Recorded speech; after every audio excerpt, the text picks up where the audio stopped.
Okay. What we talked about in the last class was related to the JavaScript basics and absolute basics. ठीक है, कल मैंने आपको ये एक प्रॉम्प्ट बॉक्स दिखाया, इसको हम कहते हैं प्रॉम्प्ट, और जो पहले बताया था वो क्या था, अलर्ट था। फर्क क्या है, अलर्ट पे सिर्फ एक बटन होता है और अलर्ट का पर्पस क्या है, सिर्फ आपने इंफॉर्मेशन देनी है यूजर को, बस इंटीमेशन देनी है, नोटिफिकेशन देना है। कोई यूजर एक्शन परफॉर्म नहीं कर सकता सिवाय ओके के, यानी उसको मालूमात मिल गई, उसने कहा ठीक ठीक है ओके पता लग गया।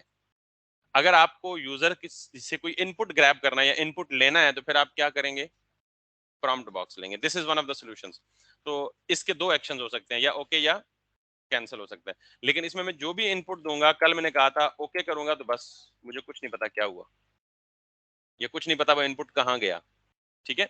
सो प्रोग्रामिंग लैंग्वेज में आपको एक बेसिक सा कॉन्सेप्ट है वेरिएबल्स का, कि जब भी आपको कोई डेटा स्टोर करना हो, डेटा से मुराद क्या है, कोई नंबर, कोई स्ट्रिंग, कोई कैरेक्टर। अच्छा, किसी को पता है स्ट्रिंग क्या होती है?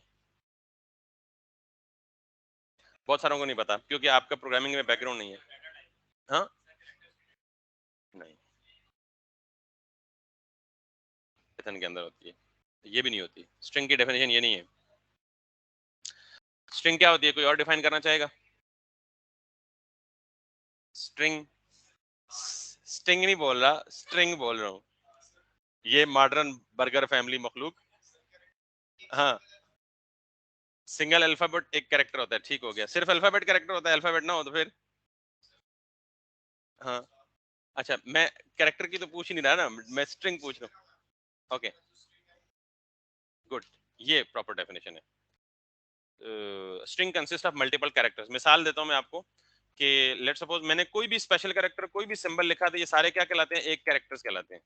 ठीक है, आपने कोई स्पेशल सिंबल लिखा, इवन वन आपने लिखा, तो ये भी क्या है, एक कैरेक्टर है। दो के ये नंबर भी है, साथ में कैरेक्टर भी है, बट तो anything that you can write on the keyboard is termed as a character, single. लेकिन अगर मल्टीपल कैरेक्टर्स मिले, जैसे मेरे for example this name consist of 5 characters, combination of meaningful characters या meaningful combination of characters makes a string, या meaningless भी हो तो स्ट्रिंग ही होगी स्टिल, बट नॉर्मल। तो अगर मैं इस स्ट्रिंग को सिंगल कोट्स में इनक्लोज कर दूं तो इसको हम कहेंगे स्ट्रिंग कांस्टेंट। ये टर्म्स याद रखनी है आपने। कॉम्बिनेशन ऑफ कैरेक्टर्स क्या कहलाएगा, स्ट्रिंग। और अगर उसी स्ट्रिंग को सिंगल कोट्स में डाल दें तो क्या कहलाएगा, स्ट्रिंग कांस्टेंट। अगर डबल कोट्स में डाल दें तो फिर भी स्ट्रिंग कांस्टेंट। जावास्क्रिप्ट में स्ट्रिंग कांस्टेंट को लिखने के 3 तरीके हैं, सिंगल कोट्स में लिखें, डबल कोट्स में लिखें, या एक और टर्म है बैक टिक्स में लिखें। ये कीबोर्ड के टैब के की के ऊपर ये की है, इसको हम क्या बोलते हैं, बैक टिक। ये जो निशान आपके सामने पड़ा है, इसको दबाने से इसको हम क्या बोलते हैं, बैक टिक। तो जावास्क्रिप्ट में स्ट्रिंग कांस्टेंट को लिखने के स्ट्रिंग क्या होती है, सीक्वेंस ऑफ कैरेक्टर्स। कैरेक्टर क्या होता है, एनी सिंगल लेटर, अल्फाबेट नहीं, any single letter, special character, number और एनीथिंग। तो अल्फाबेट क्योंकि मखसूस हो जाता है ना, ए से लेके जी तक। तो समझ आ गई बात। string sequence of characters or string constant, any sequence of character enclosed in either single quote, double quote or a backtick. Make sense? अच्छा, अब मुझे जो डेली लाइफ में हम डेटा के साथ खेलते हैं ना, डेटा से मुराद मेरा नाम, my father name, my address, contact detail, phone number, email, ये सारा क्या है, एक एग्जांपल ऑफ डेटा है। यानी रॉ फैक्ट्स एंड फिगर्स, जिसे हम नॉर्मली किताबी डेफिनेशन करें, तो हम किताबी डेफिनेशन वैसे करना नहीं चाहते। तो हम नॉर्मली कंप्यूटर में इस डाटा की कोई रिप्रेजेंटेशन चाहते हैं, यानी हम डाटा को कहीं सेव करते हैं। तो हम सेव कैसे करते हैं, लेट सपोज मैं ये चाहता हूँ जी कि मैंने ये 45 है, मैं 45 और 45 को ऐड करूं आपस में। ठीक, तो मैं क्या करूंगा, नॉर्मली ये करूंगा जी कि 45 प्लस 45 ऐड करूंगा। लेकिन मैं ये चाहता हूं कि इस 45 और 45 के रिजल्ट्स को कहीं स्टोर करूं, ताकि मैं उसे लेटर ऑन कहीं किसी दूसरी जगह पे यूज कर सकूं। जावास्क्रिप्ट में एक टर्म होती है बेटा, वेरिएबल्स।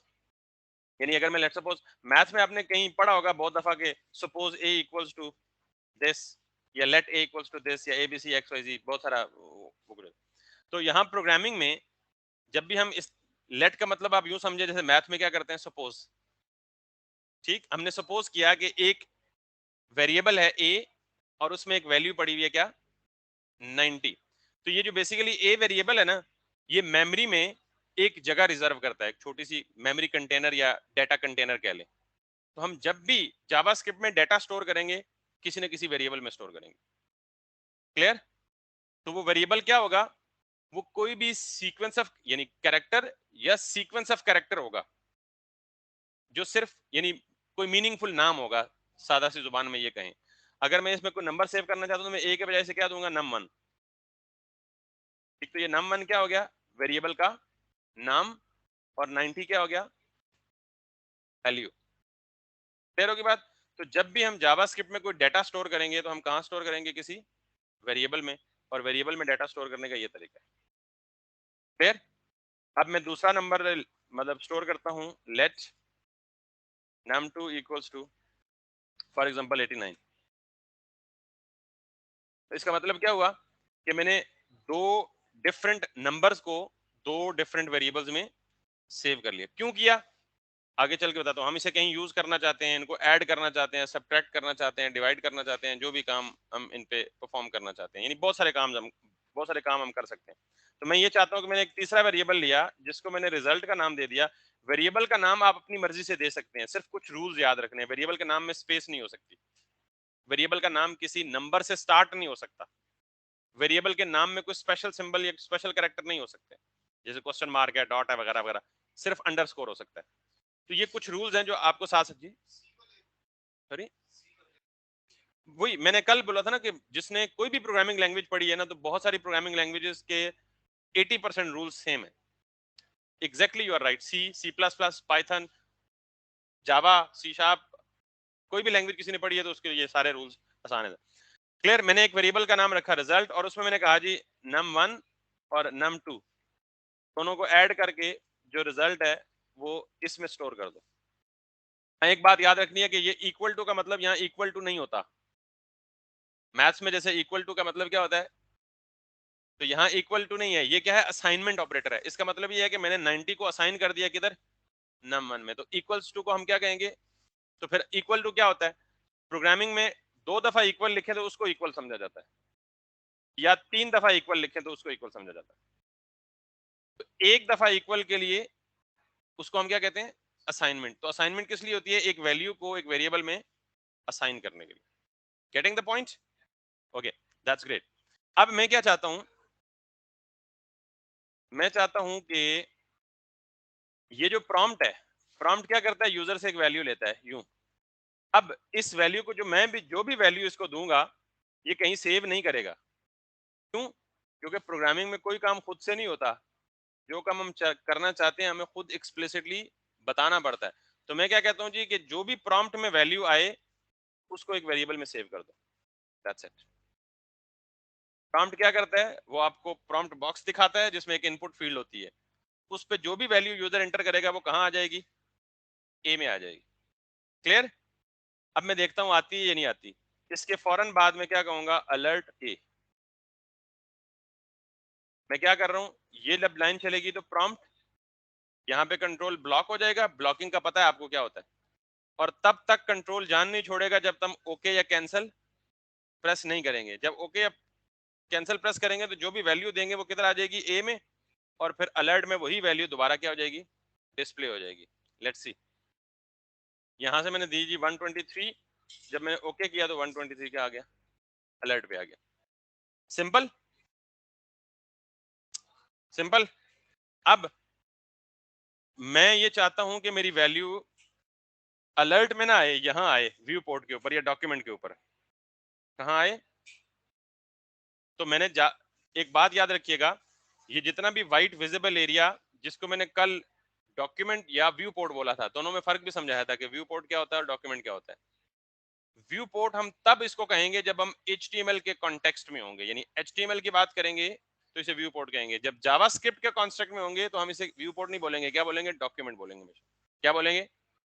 कौन सा एरिया डॉक्यूमेंट है? ये जितना भी व्हाइट एरिया, और अगर इसमें स्क्रॉल है तो वो भी शामिल है। इसको हम क्या बोलते हैं?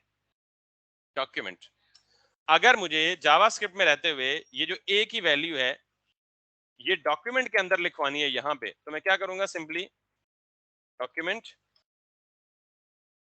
बिल्ट इन है, डॉक्यूमेंट डॉट राइट। मैंने क्या बोला, डॉक्यूमेंट में जाओ और राइट कर दो। क्या राइट कर दो? ए कहां से आया? जो यूजर ने दिया। लेट्स सी, मैं यहां पे लिखता हूं जी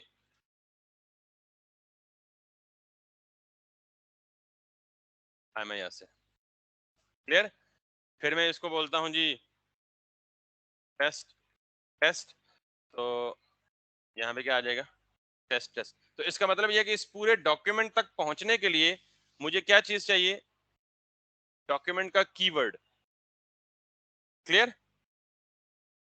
अब मैं ये भी नहीं चाहता, मैं चाहता हूं कि यूजर से 2 नंबर ले। इसको मैं कह देता हूं जी कि ये क्या है? num1 यानी नंबर 1। और इसको मैं कह देता हूं जी एक ही वेरिएबल नाम, एक ही नाम के 2 वेरिएबल्स नहीं हो सकते। जैसे एक ही नाम के 2 भाई एक घर में एग्जिस्ट नहीं कर सकते। ठीक है। अब मैं क्या कहता हूं, एंटर अ नंबर, और यहाँ पे कहता हूं एंटर अ सेकंड नंबर। तो ये मुझसे 2 नंबर लेगा एक के बजाय। मैंने यहाँ पे 12 दिया, ओके किया, यहाँ पे 34 दिया, ओके किया, कुछ भी नहीं हुआ।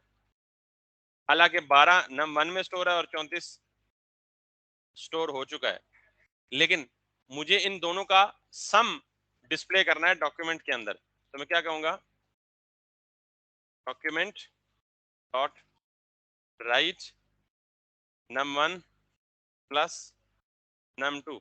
अब एक इंटरेस्टिंग चीज देखेंगे आप, मेरा रिजल्ट करेक्ट नहीं आएगा, मैं जो एक्सपेक्ट कर रहा हूं वो नहीं आएगा। वजह, 12 जमा 12 रिजल्ट क्या आना चाहिए?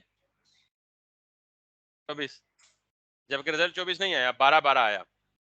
ठीक, वैसे 11 करना चाहिए था ताकि दराज वाली सेल भी कवर हो जाती। एनीवे, क्यों आया? तीसरा वेरिएबल नहीं, बिल्कुल भी नहीं।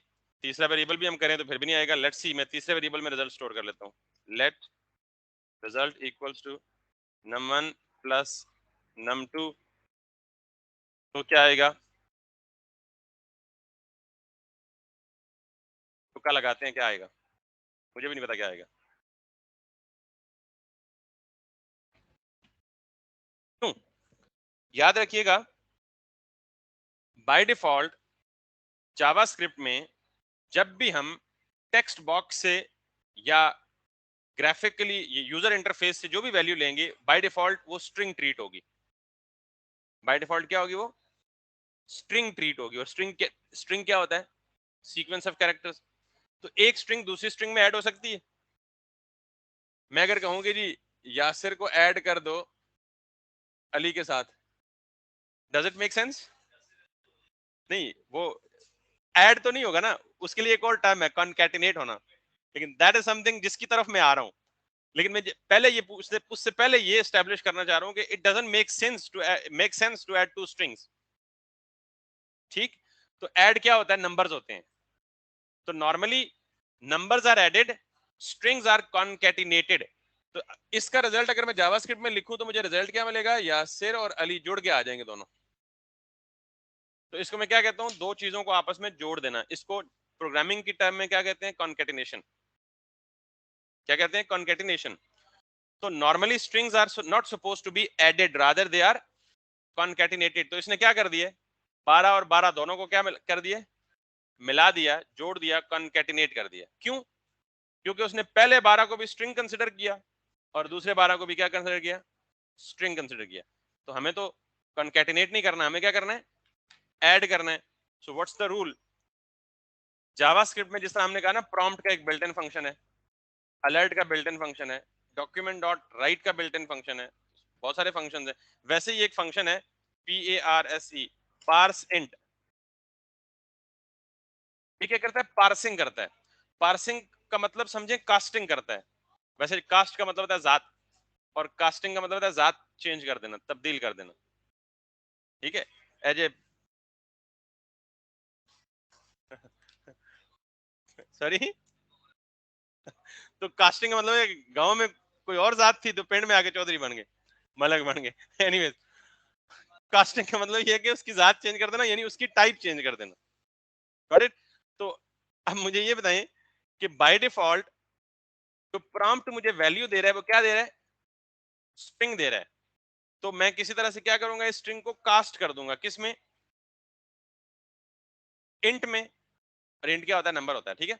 तो मैं क्या करूंगा, इस पूरे प्रॉम्प्ट को उठाऊंगा और पहले लिखूंगा पार्स इंट, और इसकी ब्रैकेट में ये लिख दूंगा।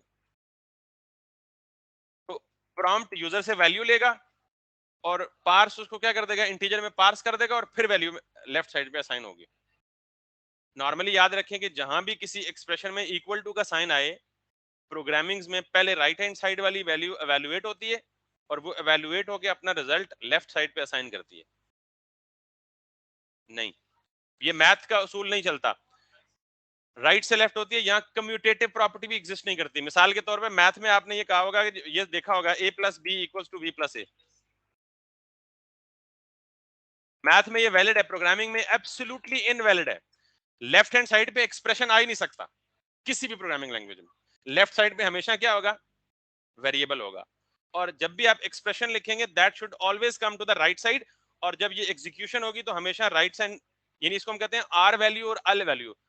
इक्वल टू के राइट साइड पे जो वैल्यू होती है उसे हम क्या कहते हैं, आर वैल्यू, और जो लेफ्ट साइड पे होती है उसे हम क्या कहते हैं, एल वैल्यू।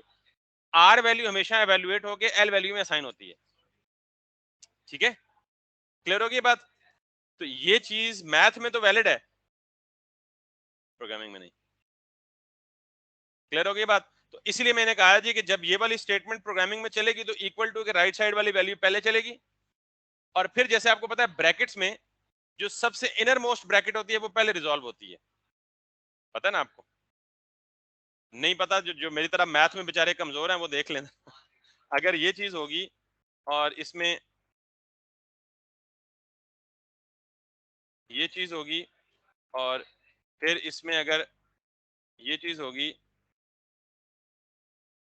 और इसी तरह फिर ये चीज होगी, तो इस पूरे एक्सप्रेशन में सबसे पहले क्या एवेल्युएट होगा, सबसे अंदर वाली ब्रैकेट, फिर उससे बाहर वाली ब्रैकेट, और फिर बाकी चीजें। यानी सबसे पहले ये एवेल्युएट होगा, फिर ये एवेल्युएट होगा, फिर बाकी चीजें डिमास्क के रूल के मुताबिक एवेल्युएट होगी। डिवीजन पहले, एम मल्टीप्लिकेशन बाद में, वो जो प्राइमरी क्लास में आपको पढ़ाया जाता है। एनीवेज,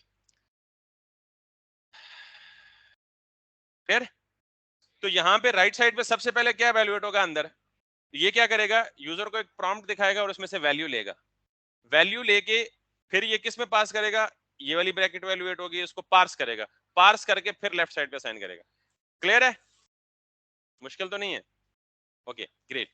अब मैं इसको भी इसी तरह पार्स करूंगा, पार्स इंट दिस। तो अब num1 और num2 में स्ट्रिंग नहीं आएगा, प्रॉम्प्ट स्ट्रिंग लेता है, मैंने उसको जबरदस्ती क्या कर दिया, जात चेंज कर दी, कास्ट कर दिया, कास्ट करके फिर num1 2। अब जब मैं इसको स्टोर करूंगा, 12 प्लस 12 दैट इज 24। अब इसने कॉन्कैटिनेट नहीं किया, बल्कि क्या किया, इसने ऐड किया। क्लियर है बात जी। बाय डिफॉल्ट स्ट्रिंग होता है जब आप किसी भी यूआई से ले रहे होंगे, चाहे वो यहाँ इनपुट बॉक्स बनाओ, चाहे प्रॉम्प्ट पे बनाओ, चाहे कहीं भी, बाय डिफॉल्ट वो स्ट्रिंग ट्रीट होता है। ठीक, आपको पास करना पड़ेगा। यहां तक भी बात क्लियर हो गई जी। तो बहुत कुछ आपको क्लियर हो गया है, मैं बता रहा हूँ। वेरिएबल्स क्या होता है ये भी ठीक हो गया। Okay great. अब हम जरा थोड़ा सा एक लेट वार और कॉन्स्ट, लेकिन आप बाकी दोनों में नहीं जाएंगे जब तक मैं नहीं बताऊंगा। मैं जब तक बताऊंगा तब बताऊंगा जब वो फंक्शन और उसकी स्कोपिंग, क्योंकि इनमें डिफरेंस थोड़ा सा बारीक सा डेलिकेट सा फर्क है स्कोप का, कि स्कोप कौन से वेरिएबल टाइप स्कोप है और कौन से आउट। यहाँ सी प्लस प्लस की तरह इंट, फ्लोट, चार, अनसाइंड इंट, साइंड इंट, वो ब्लेंडर यहाँ पे नहीं होते। मैं उनको ब्लेंडर तो नहीं कहूंगा, उनकी वैल्यू अपनी जगह है, क्योंकि ऑनलाइन वीडियो जाएगी तो मेरे पे कोई फतवा ही ना लगा दे। ब्लेंडर नहीं है, उसकी वैल्यू अपनी जगह। JavaScript is called as dynamically typed language. ये रन टाइम पे अपनी डेटा टाइप खुद डिसाइड कर लेती है based on the value which is being stored in it. ठीक है, इसका क्या मतलब है आप छोड़ दें, इसका कोई मतलब नहीं है। यहां तक समझ आ गई बात। अब मैं आगे चलता हूं थोड़ा सा, और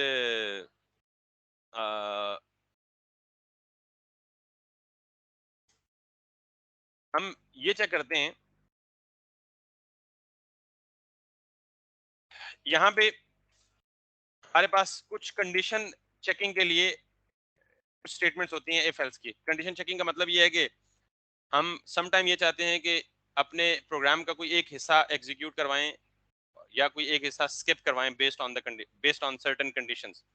मैं सपोज ये करता हूं कि ये दो डिफरेंट सब्जेक्ट्स हैं जिनमें स्टूडेंट के मार्क्स एंटर हुए हैं। नंबर की जगह मैं कहता हूं जी कि मार्क्स एंड फिजिक्स, या मैं कहता हूं जी कि 3 सब्जेक्ट के मार्क्स लें और उनकी एवरेज निकाल के दिखाएं, और फिर चेक करें कि अगर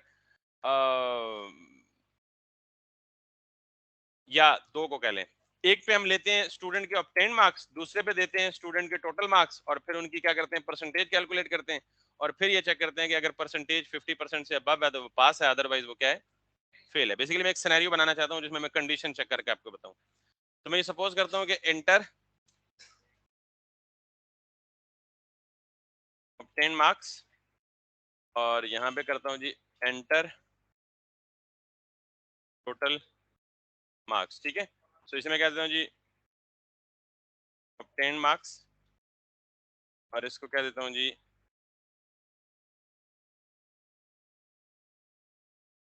वेरिएबल नाम लिखने की मैं जो कन्वेंशन इस्तेमाल कर रहा हूँ ना, आपने भी कोशिश करें ये इस्तेमाल करें। वेरिएबल नेम के लिए हम कैमल केस नोटेशन इस्तेमाल करते हैं। कैमल केस का मतलब ये है कि starting with a lower case और हर अगले वर्ड का फर्स्ट लेटर कैपिटल। जैसे ऑब्टेन्ड मार्क्स, तो ऑब्टेन का वो लोअर केस और अगले वर्ड का first letter capital, space space underscore देने की जरूरत, अंडरस्कोर सिर्फ दे सकते हैं, बाकी कोई स्पेशल कैरेक्टर यूज नहीं कर सकते। रिकमेंडेड वे ये है कैमल केस, ठीक है। सो अब मैं यहाँ पे आके एक करता हूँ let PER for percentage equals to percentage. आपको पता है obtain marks divided by total marks multiply by 100। बचपन से आप ये फार्मूला यूज करते आए हैं, ठीक। जो बेचारा मेरी तरह नालायक है उसको जरूरत ही नहीं पड़ती पहले ही पता होता है, ठीक है। जो आप लोगों की तरह कॉम्पिटेंट है ना 80-90% या 95% वाले लोग, वो सारा दिन कैलकुलेटर बैठ के बैठे रहते हैं कि ये इसमें इतने आए तो इतने आ जाएंगे, इतने आए तो इतने आ जाएंगे। साढ़े जो नालायक आदमी इम्तिहान दे के चिल मारना शुरू करते हैं, जितने आएंगे देखे जाएंगे, कैलकुलेशन की जरूरत नहीं। एनीवेज एनीवेज, सो मैंने कहा जी obtain marks divide by total marks multiply by 100, और ये मेरे पास आ जाएगा क्या, परसेंटेज। अब मैं पहले इसको जरा यहाँ पे देखता हूँ, document dot write that is going to be percentage. तो मैं सिर्फ परसेंटेज यहाँ पे डिस्प्ले हो जाएगी। मैंने कहा जी ऑब्टेन मार्क्स है मेरे 90 और टोटल मार्क्स है मेरे 100, तो रिजल्ट क्या आया, 90 आ गया। अब मैं ये चेक करता हूँ कि अगर परसेंटेज 50 एंड अबव है तो एक मैसेज डिस्प्ले कर दे यू आर पास, अदरवाइज कहे यू आर फेल, ठीक। तो मैं जो चीज बताना चाहता हूँ वो ये है बेसिकली कि हम यहाँ पे कंडीशंस लगा सकते हैं। So we do have if same,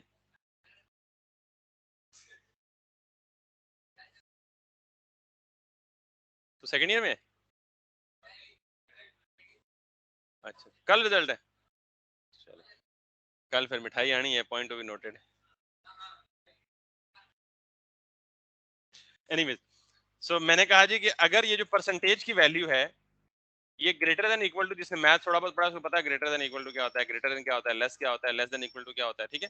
मैंने कहा जी अगर परसेंटेज ग्रेटर देन और इक्वल टू 50 है तो फिर ये काम करो, अदरवाइज ये काम करो। तो इफ और एल्स, इसको हम नॉर्मली कहते हैं कंडीशनल स्ट्रक्चर, कि अगर ये कोई भी चीज, कोई भी एक्सप्रेशन जिसमें less than, greater than, less than equal, greater than equal, not equal या इक्वल, ये सारी चीजें आई, तो इसको हम क्या कहते हैं, ये एक लॉजिकल एक्सप्रेशन है। क्या कहते हैं उसे, लॉजिकल एक्सप्रेशन है। और इसका जो रिजल्ट आता है वो हमेशा या ट्रू आता है या फॉल्स आता है। किसी भी लॉजिकल एक्सप्रेशन का जो रिजल्ट है या वो ट्रू आता है या फॉल्स आता है, तीसरी कोई पॉसिबिलिटी नहीं है, आधा फॉल्स आधा ट्रू नहीं है, ठीक है। अगर मैं कहूं कि परसेंटेज की वैल्यू लेट्स वो 60 है, तो मैं कहूं 60 इज ग्रेटर देन 50, जवाब क्या होगा, या हाँ या नो, पास नहीं भाई, ट्रू या फॉल्स आएगा ना। 60 इज ग्रेटर देन 50, जवाब क्या है, भाई तुम इससे बड़े हो, इसका जवाब क्या है, या हाँ या ना। इसके अलावा ये आधा बड़ा हूं आधा छोटा हूं, ऐसा हो सकता है, गॉट इट? नहीं ना, तो इसका मतलब ये है कि किसी भी ऐसे एक्सप्रेशन का जवाब जिसके अंदर इनमें से कोई ऑपरेटर भी यूज हुआ हो, less than, greater than, less than equal to, greater than equal to, not equal to या इक्वल टू, तो उसका जवाब या यस में आएगा या नो में, या ट्रू में या फॉल्स में, या जीरो में या वन में। यानी दो ही पॉसिबिलिटीज है, तीसरी कोई भी नहीं। तो ये जो परसेंटेज, चूंकि इसके अंदर क्या यूज हुआ है, कोई भी, अच्छा इनको हम कहते हैं रिलेशनल ऑपरेटर्स। ये जो less than, greater than, less than equal, greater than equal, या नॉट इक्वल या इक्वल है, इनको हम क्या कहते हैं? Relational operators. क्यों? ये दो क्वांटिटीज को आपस में रिलेट करते हैं, या कंपैरिजन ऑपरेटर्स कहते हैं, दो क्वांटिटीज को आपस में क्या करते हैं? कंपेयर करते हैं। क्लियर है बात? सो कंपेयर करके मुझे या यस देगा या नो देगा। अगर ये कंडीशन ट्रू होगी, ये इस एक्सप्रेशन का रिजल्ट ट्रू होगा, तो ये वाला कोड ब्लॉक चलेगा, और अगर ये फॉल्स होगा तो ये वाला चलेगा। यानी एक वक्त में या इफ की बॉडी चलेगी या एल्स की बॉडी चलेगी, दोनों नहीं चल सकती। क्लियर है? तो उसकी, उसका दारोमदार किस पे? परसेंटेज पे। तो अगर मैं कहता हूं जी कि परसेंटेज इज ग्रेटर देन 50, तो मुझे एक मैसेज पास कर दे। क्या पास कर दे? Congratulations, you are. इनसे यही उम्मीद है कि सिर्फ पास ही होंगे, और अगर नहीं तो फिर सॉरी।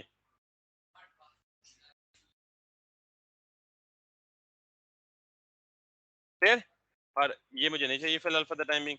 तो मैं अब जाके यहाँ पे देता हूँ मेरे ऑब्टेन मार्क्स, लेट्स सपोज 36 हैं, और टोटल मार्क्स मेरे हैं जी लेट्स सपोज 100। तो sorry, you are fail, because 36 divide by 100 multiply by 100, that becomes 36 which is less than 50। इस चीज को समझने पे ज्यादा फोकस करें। मतलब मैं, अगर लेट्स सपोज ये थोड़ा सा इंटरेक्टिविटी मोड को ऑन किया हुआ है, तो उसको ज्यादा तूल ना दें, वरना ये मोड ऑफ हो गया तो फिर तुसी दूजे धड़े नस जाना। अगर ये कंडीशन ट्रू होगी तो मुझे ये मैसेज मिलेगा, alert, congratulation you are pass, otherwise मुझे ये मैसेज मिलेगा, यू आर फेल। ठीक? तो बेसिक चीज समझानी क्या थी? इफ और एल्स। ले लें अटेंडेंस,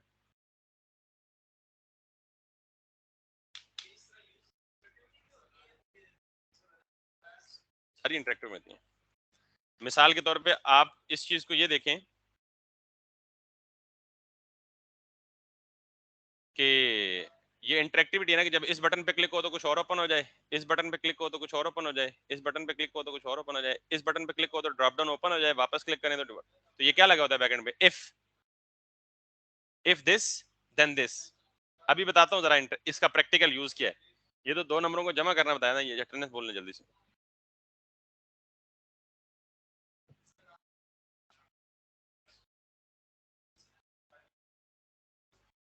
क्लास के बाद रिसेप्शन पे बात कीजिएगा। अच्छा, अब ये चीज समझ आ गई है जी आपको?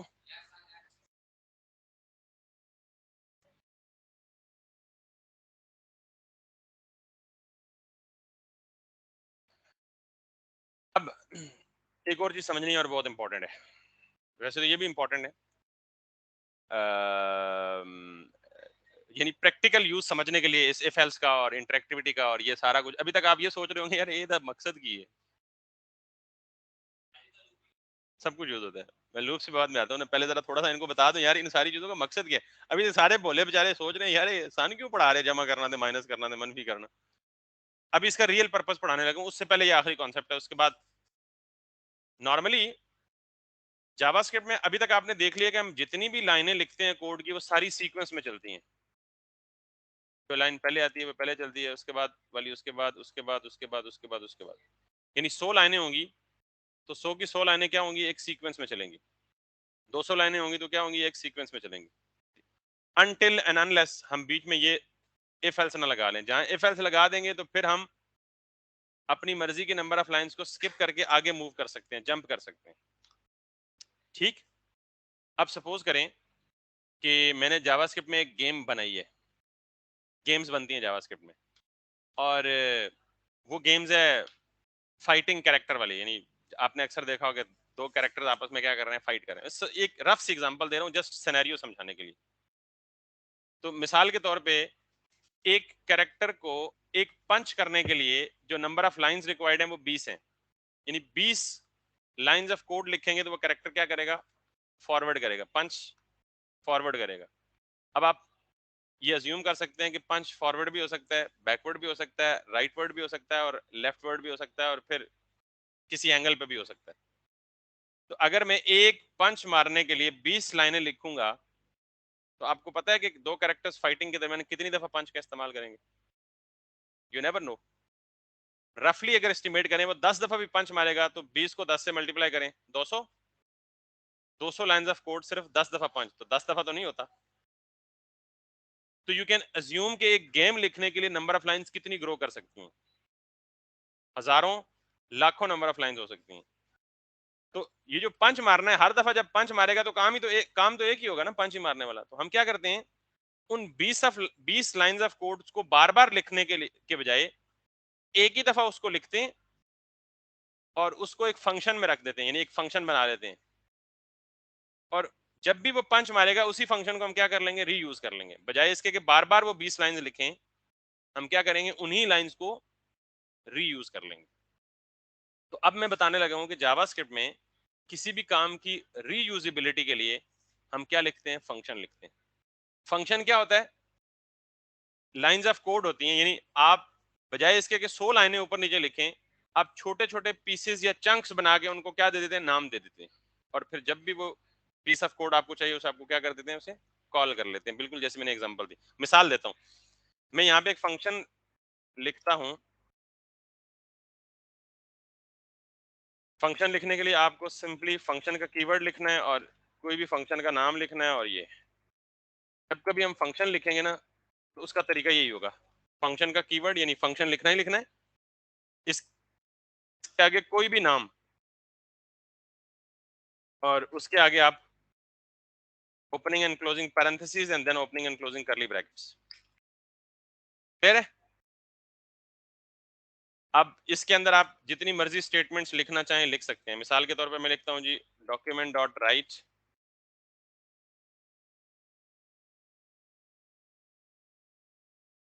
लो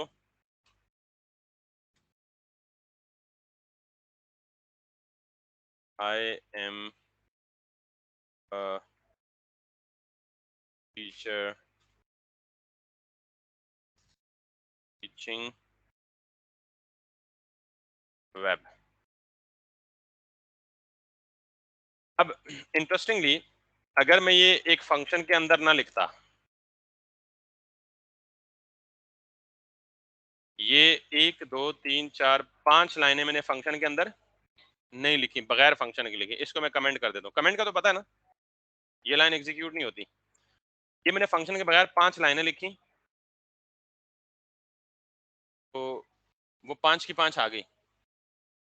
अगर मुझे ये दोबारा लिखनी है तो मैं इन्हीं 5 को क्या करूंगा, कॉपी पेस्ट करूंगा। अगर मुझे यही चीज दोबारा लिखनी है तो मैं क्या करूंगा, ये काम करने के लिए मुझे कितनी लाइनें लिखनी पड़ी, 1 2 3 4 5 6 7 8 9 10 11 12 13 14 15। Make sense?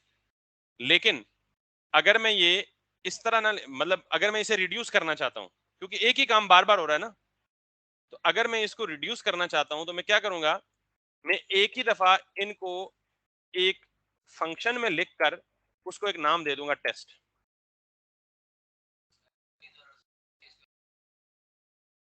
ठीक, अब मैंने इसको टेस्ट नाम दे दिया। अब जब मैं एक दफा करूंगा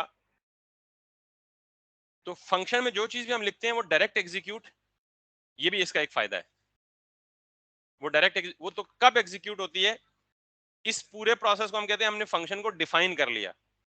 तो ये चलेगा तब तक नहीं जब हम इस फंक्शन को जब तक कॉल नहीं करेंगे। तो कॉल कैसे करेंगे, उस फंक्शन का नाम लिखें और ये ओपनिंग एंड क्लोजिंग ब्रैकेट लिख दें, दैट्स इट।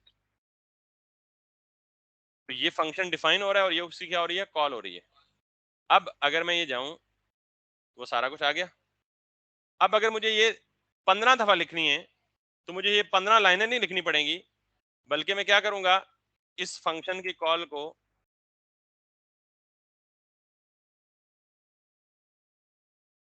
1 2 3 4 और 5, या 15 दफा लिखनी है तो मुझे क्या करना पड़ेगा, एक दफा कॉल होगी तो 5 प्रिंट होंगी, दूसरी दफा कॉल होगी तो 5 प्रिंट होंगी, और तीसरी दफा कॉल होगी तो 5 प्रिंट होंगी।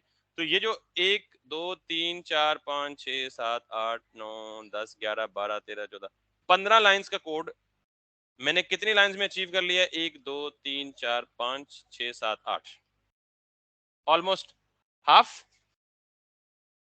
क्लियर। लेकिन अज्यूम करें कि मुझे ये 30 चाहिए। अब सपोज करें कि गेम लिखी जा रही है, तो मुझे नॉर्मली जो काम 30 लाइनों में अचीव हो रहा है वो कितनों में होगा, 6 लाइनों में। कैसे, एक दफा कॉल करने से 5 प्रिंट होंगी, दूसरी दफा कॉल करने से 5, तीसरी दफा कॉल, तो 6 दफा कॉल करूंगा, तो जो काम मुझे 30 लाइनों में अचीव हो रहा था वो कितने में अचीव हो रहा है, 6 7 8 9 10 11। तो फंक्शंस का पर्पस समझ आया, रीयूजेबिलिटी। इसके और भी बहुत सारे पर्पसेस हैं, लेकिन एक पर्पस उनमें से ये है कि हमारा बहुत ज्यादा लंबा कोड क्या हो जाता है, शॉर्ट हो जाता है। तो आप कहेंगे यही पर्पस है, तो नहीं, ये पर्पस नहीं है, और भी बहुत सारे। भारत, ये आपको पता लग गया कि हम यूजर डिफाइंड फंक्शन कैसे लिखते हैं, लग गया पता। इसका मतलब ये हुआ कि ये जो हम अलर्ट लिख रहे थे, ये क्या था, फंक्शन कॉल। क्योंकि ये क्या है, तो इसका मतलब ये है कि ये तो हम फंक्शन कॉल किया तो उसको खुद डिफाइन भी किया है, ये जब कॉल कर रहे हैं तो हमने कहीं डिफाइन नहीं किया। तो ऐसे फंक्शंस जिनको हम कॉल कर सकते हैं लेकिन उनको डिफाइन हमने नहीं किया होता, उनको हम क्या कहते हैं, बिल्ट इन फंक्शंस। वो पहले से जावास्क्रिप्ट में प्री रिटन है, हम उनको कॉल करके अपनी मर्जी से अपने मकसद के लिए इस्तेमाल। तो इससे देख के आपको ये भी पता लग गया होगा कि प्रॉम्प्ट क्या है, ये भी फंक्शन कॉल है। तो फंक्शन कॉल की डेफिनेशन क्या हुई, any name followed by parenthesis, ये क्या है, फंक्शन कॉल। और any name parenthesis followed by करली ब्रैकेट्स, ये क्या है, फंक्शन की डेफिनेशन। तो अगर हम खुद अपना फंक्शन बनाएंगे तो उसकी डेफिनेशन भी हमें प्रोवाइड करनी पड़ेगी, अगर हम बिल्ट इन फंक्शन यूज करेंगे तो उसकी डेफिनेशन हमें प्रोवाइड नहीं करनी पड़ेगी। समझ आ गया, दो किस्म के फंक्शन, बिल्ट इन फंक्शन और यूजर डिफाइंड फंक्शन। क्लियर। अब जरा जो पहले दिन मैंने काम समझाया था, अभी मैंने ऑन क्लिक पे क्या कॉल किया हुआ, प्रिंट, तो ये कौन सा फंक्शन है, बिल्ट इन फंक्शन। मैं अब क्या करता हूं, टेस्ट कॉल कर देता हूं, यहां टेस्ट को कॉल नहीं करता। क्लियर। अब जब मैं यहां पे आऊंगा वो चला नहीं, जब इस पे क्लिक करूंगा तो ये चल। समझ आई बात। यानी मैंने जो खुद फंक्शन डिफाइन किया था उसको इस फंक्शन के क्लिक पे क्या कर दिया, कॉल कर दिया। अब इससे भी इंटरेस्टिंग बात सुने, मैं यहाँ डॉक्यूमेंट डॉट राइट लिखने के बजाय जो ये वाला काम है ना, परसेंटेज वाला पूरा, ये उठा के यहाँ लिख देता हूँ। अब ये सारा काम डायरेक्ट नहीं चलेगा, बल्कि